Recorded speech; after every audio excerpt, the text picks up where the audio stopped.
Guys, mga silingan, mga Dabawenyos, the anak bayan continues in recruiting people, especially kita mga Dabawenyo, para babagan or pahintuin ang modernization natin at yung bus system.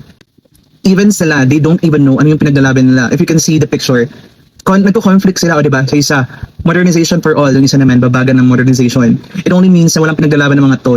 They are just there para manggulo. At alam naman natin kung sino-sino yung mga grupo na nanggugulo, nagtatago sa likod ng for progress or progressive group, where in fact sila yung totoong anti-development, anti-progress. Di ba?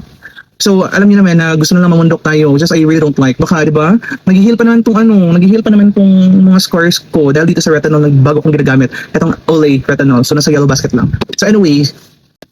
So anyway, diba, they are saying that this bus system is anti-poor, where in fact it's very wrong, 100% wrong. If you are a student na nagtitipid, if you are a worker, lalo na kagaya ko na we are lower income earner, diba, in order for us to save money, we need to take advantage of that free bus. And if malalayo yung lugar mo or tirahan mo, so diba? And etong pinakamahirap, if you are a senior citizen or PWD, you know how hard it is para mag-commute ang isang senior citizen or PWD, right, sa jeepney? So, paano siya naging anti-poor? Itong bus na to na in-acquire ng Davao City local government is a friendly for PWD and a senior citizen. So that's the reason why idol ko talaga ang Duterte for having the initiative para magkaganito ang city. It only means that they care for the people, they care for the Dabawenyos. So ano sinasabi nitong punyetang mga rebelding to that it's anti-poor, di ba? And no, it's time for us to show our disgust sa mga taong to. Kasi etong mga taong to, they don't deserve a civilized conversation or treatment. Kasi etong mga taong to ang nagpapahirap at nagpapalugmok, nagpapababagal lang ang pag-asenso sa atin.